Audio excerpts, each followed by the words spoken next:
Great, thank you. Hi everyone, we're on the hour, so we will kick off. My name is Carol Teskey. I'm part of the People Ops group.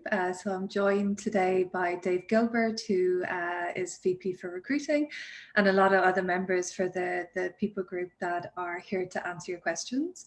So as always, in the agenda, you get the link to the slides, and we would ask you to add in your questions, and then we'll go through them and ask you to verbalize.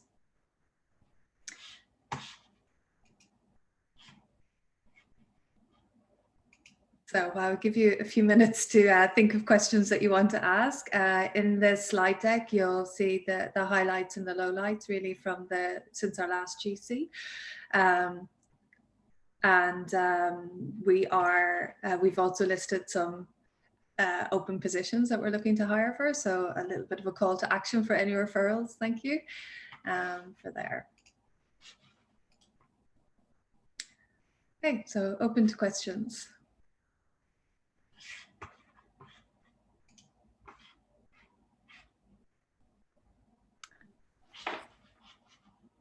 No brave souls with questions. This is a first. Do you have one, Julie? Review, lots going on. I know, Julie, right? for an icebreaker maybe, or no? This is Dave. I'll just echo, Carol, your call to action around referrals, getting the org mobilized. This is going to be a really big year for recruiting, sourcing, and hiring at GitLab. So for all key roles in the people group and across your respective organizations, really be thinking about the very best people you know and encourage hiring managers on your teams to do the same. Even if you don't think they're looking for jobs, this is a great time to be mobilizing the referral network and thinking about getting your LinkedIn recruiter account set up so you can partner with your talent team on sourcing and hiring. A couple of priorities where all of us can contribute. Hey, Dave, this was Jessica. I was going to ask a question. As we go into, I guess it's fiscal year 2021, calendar year 2020, what do you see are the biggest challenges from recruiting perspective for GitLab? It's a great question. Thanks for it, Jessica. So the biggest challenges, volume with regard to growth. We are continuing to expand our hiring plan. The dust is still settling on what the final number will be for fiscal year 2021.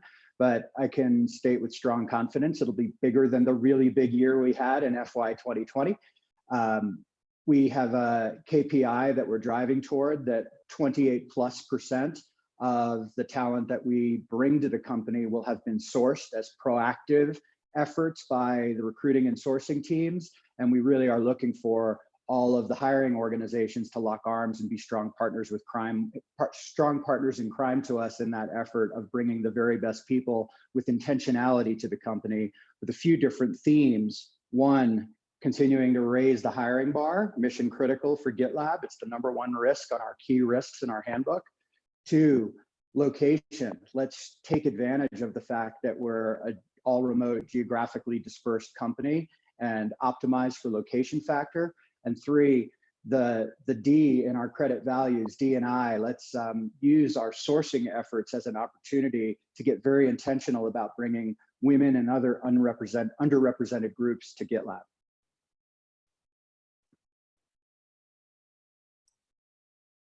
So I'll piggyback on that. So when you talk about underrepresented groups, is there a strategy in place for doing that for 2021?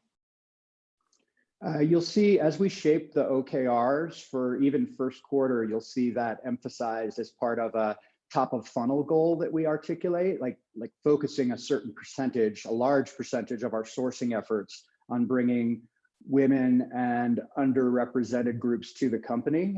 Gender diversity is a big focus for us this year.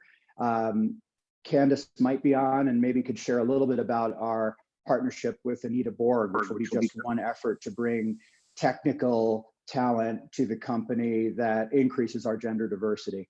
Absolutely. There's an issue in the deck if anyone would like to take a look. But we are moving forward with our partnership with Anita Borg as a part of our KPIs. You'll see listed on the D&I page. I will include that link in the chat for that page. But it will actually take a complement to what we're doing, anything that's going to move forward the effort. So be developing women as an open source area, women in tech. Additionally, there will be opportunities to attend Grace Hopper, which is a very well-known conference that they have. So there'll be recruiting efforts on that in that space. But we have continued partnerships as well that we are vetting and having discussions with.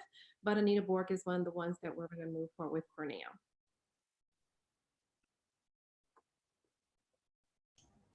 Something to add there, it's highlighted in the deck, but in some of our highlights from last year, we called out the Comparably Awards that GitLab won, and highlighting in your sourcing and recruiting efforts the fact that Comparably data highlighted GitLab as one of the best companies for women, best companies for diversity, would be great ways to get passive talent that might not have known about GitLab or even been interested in a career change to adapt their perspective and maybe open to a conversation with one of our sourcers or one of our hiring managers about a career opportunity with our company. So emphasizing the fact that our culture has been called out and recognized is a good strategy to strengthen our outreach efforts into the marketplace. And I'll add, just to piggyback off one more thing on Dave, there are also marketing and branding videos that we're working to create where we actually see the faces of diversity. So it kind of brands what it looks like to be able to see yourself at GitLab before you even arrive there. So these underrepresented groups that we're shooting for, it's to say, hey, this is what GitLab looks like internally. And these are why the people who are there, they're there. So whether it's underrepresented for women, underrepresented for, you know, other diversity dimensions, whether that be things that you can and cannot see. Those are also things that we're doing to move forward with those underrepresented groups.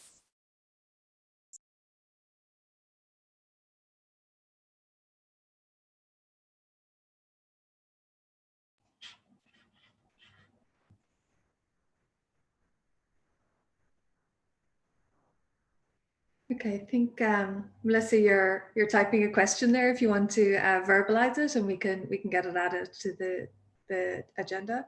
Certainly, Carol. Thank you. I just was, you know, you're speaking about external strategies for external support for women in technology. Do you have anything internal for the women that are already working in technical roles so that they can be exposed to additional access and opportunities?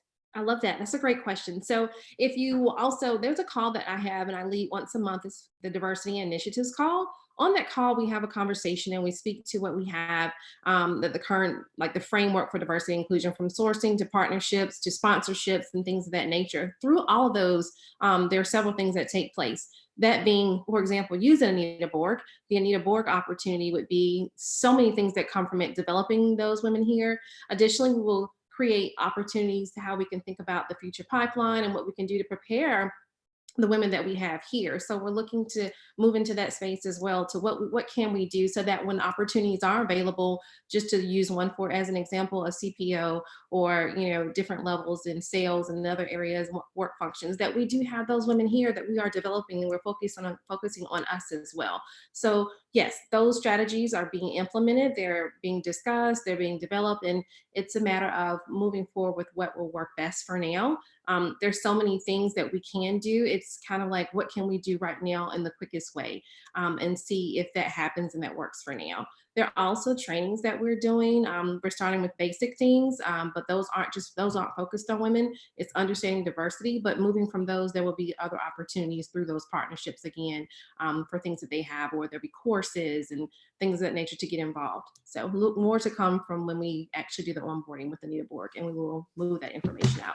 So are the strategies primarily being driven from your group, from the diversity and inclusion? My only concern would be that in one sense might be marginalizing women as sort of a niche type of area. So you know, are there broader strategies when it comes to at the leadership level? There will be work with other groups. It's definitely not just from the diversity and inclusion angle. Thank you. Conversations with leaders as well to determine what the needs are for each group. Thanks for the question, Mel. Thank you for the answer, both of you. Kelly, you're up. Hey, y'all. I was just curious. I know that we had some, I'm not sure if it's one or multiple, for people partners hired. And since I don't necessarily have eyes on all lines of business. Just kind of curious what the breakdown is currently with people partners and what teams they support. Want me to answer that, Carol?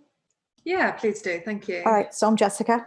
So I'm the business partner for product, marketing, and Meltano. Julie is G&A.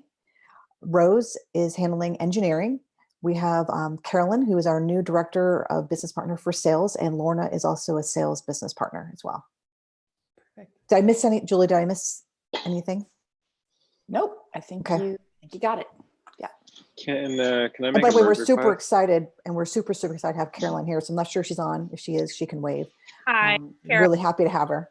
I'm so excited to be here. So thank you for the intro. Can I make a merge request and put that in the handbook? Just the functional alignment?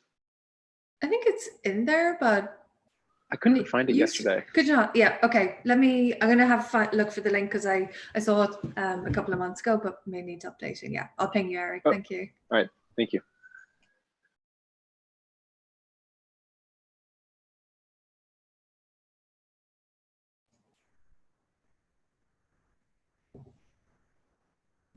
Okay, Rose, you're up. Yes. Hello, everybody. I had a question. I saw in the slides on benefits around U.S. Specific benefits, so open enrollment. I remember, I think from last year, there was an issue or something around that we are exploring other benefits for other parts of the world too. I just wondered if that's still on the agenda or if we're looking into that for this year.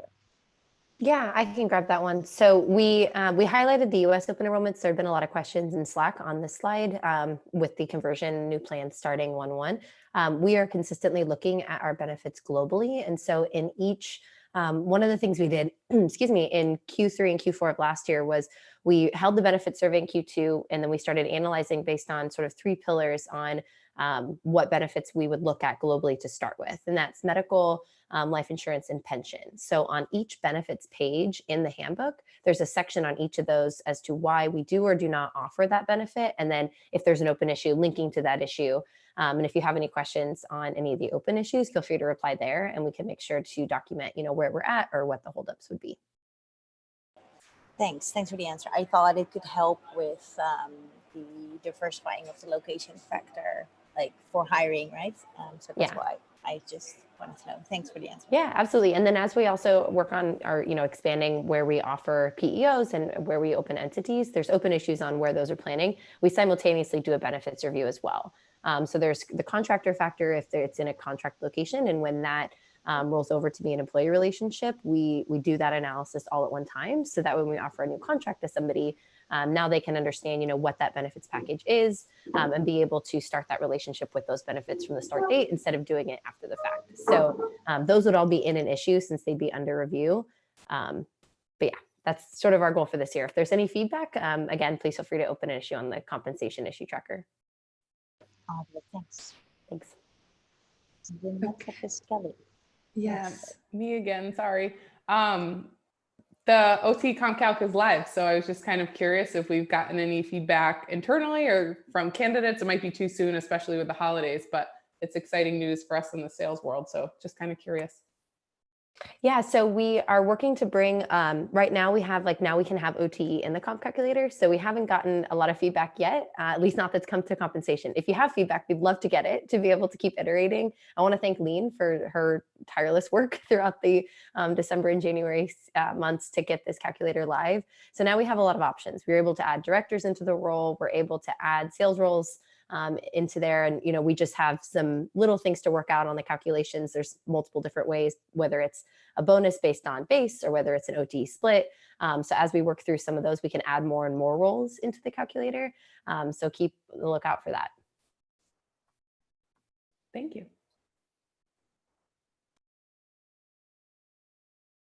Shout out to Brittany and the rewards team for our calculator. We continue to get feedback from candidates about how innovative it is, and we're continuing to iterate on it and improve it.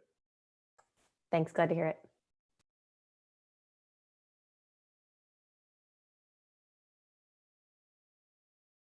I have a tactical question. I'll type it, sorry. And maybe this is for Dave. I remember last year there was some ongoing maybe question mark around what the source of truth for our hiring plan was, and especially going into FY 2021. Do we have a sense of where our source of truth for current approved hiring plan will be?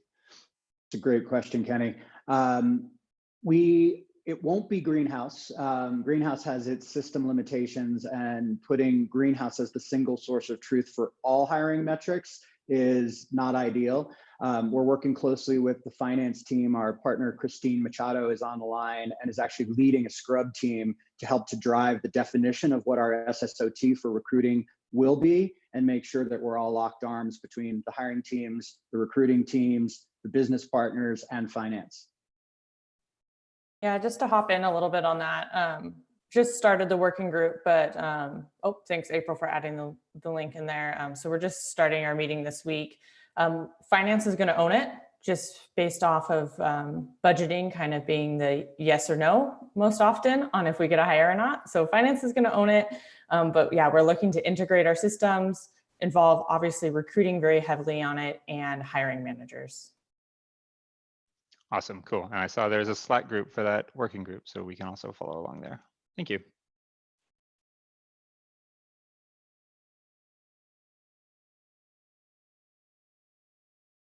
Okay, any other questions?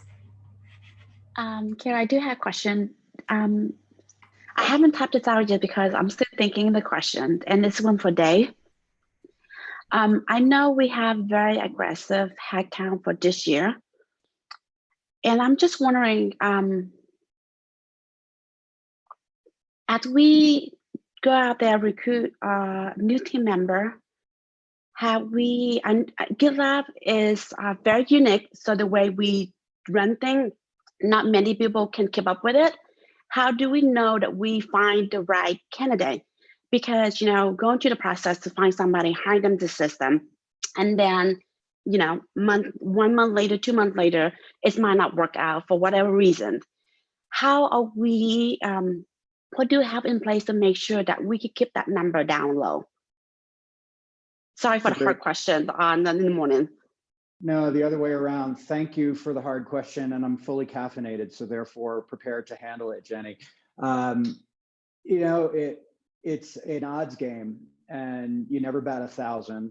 And what we do at GitLab is continue to iterate on our hiring process. So for example, strengthening the quality of the interview questions that we ask and the way in which we ask them to help to get an assessment of whether or not someone's skills, knowledge, and experience are going to adapt to the GitLab cadence and pace and all remote model are really important. There are some teams that have built out specific candidate tests that will help to assess the way in which, through a work sample, for example, beyond interviews, you can demonstrate, go into and create a issue to improve, an MR to improve some aspect of the GitLab product. I just heard about last week as a possible test for a candidate to test not only thinking, but the ability to mobilize and put into action something that is consistent with how we roll at GitLab, not just how one might roll at one's current or prior companies. Hopefully that helps to give a flavor of the way we're operating, and we're continuing to solicit ideas and partner with the respective hiring teams on ways to strengthen that.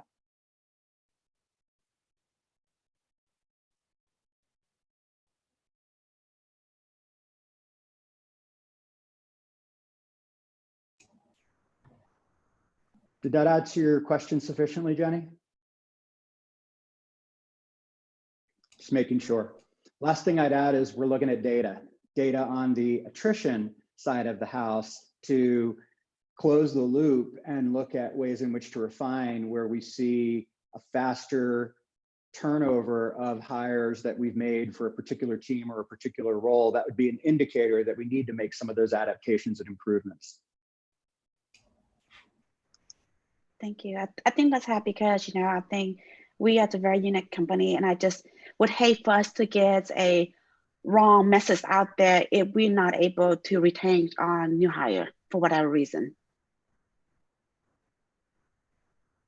Absolutely, Jenny. Okay, Dave, I think the next one is for you as well. Ronan, would you like to verbalize your question? So I my last company was AWS, and they've a very good process around their behavioral interviewing and tying it back to their sort of leadership principles, or what would be GitLab values. And I'm just wondering, would that help us raise our bar on the behavioral side of things, if with a question bank? Is there any plans around that? Thanks for the question, Ronan. The answer is absolutely. I know one of AWS's leadership principles is disagree and commit. So in this case, I will agree with you and commit that that's a great way to formulate our interview questions. It's what we care about. I just had a one-on-one with Kike on our team yesterday and was giving her a shout out for the work she'd done to build out a bank of questions. And we'll put some of those questions in this doc so that folks can access it, see it, and use it across their teams to ask questions about collaboration, iteration, results, et cetera, and across the spectrum of credit, be able to formulate a good view of a candidate's ability to roll like GitLab rolls from a values perspective. And I'll just tack on to that before Dave got here, we did have a working group that was before our official working groups were in our wheelhouse, that was looking at bar raiser for potential part of our interview process. And so Eric can link to it. The example Dave gave of Kike creating a repository of questions was the iteration on that, because we found that bar raiser interviews were not right for us and for this particular part of our story.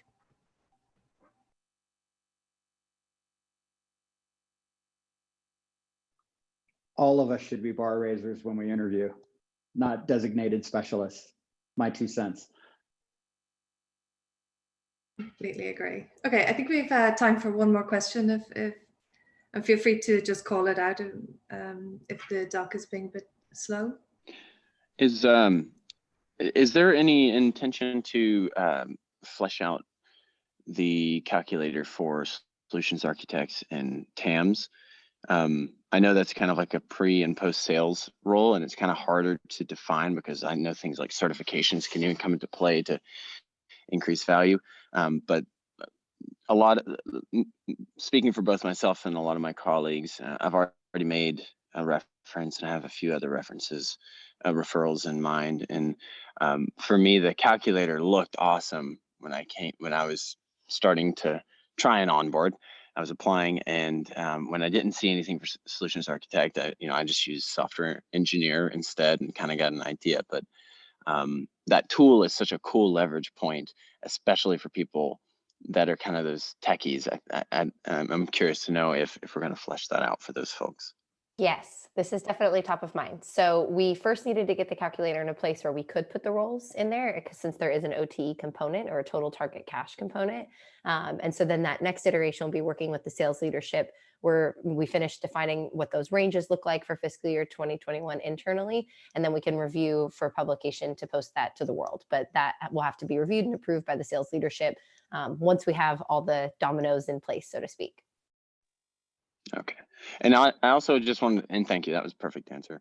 And I just wanted to throw in, during my interview process, I came in in September, and the first interview that I was in, I was asked about, without any expectation, I was asked about my favorite part of credit. So I feel like the recruiting side did a good job of kind of questioning my aligned principles without giving me a hint that that was going to be a big part of the first conversation. So I felt like it was really, really good first interview for company culture. And then the second one went into technical. Just wanted to throw that out there as a kudos. Great feedback. Thanks, Tucker. Thanks for that. And remember, we're doing two things there. In your example, we are forming an assessment on our side of our view of whether a candidate, in your case, obviously you were, you're here, is a cultural add to GitLab. But at the same time, we're also providing a realistic picture of our values and how we live our values through the recruitment and selection process to candidates. And that's an important two-way exchange of information that I'd love to see us continue to emphasize as we go into 2021.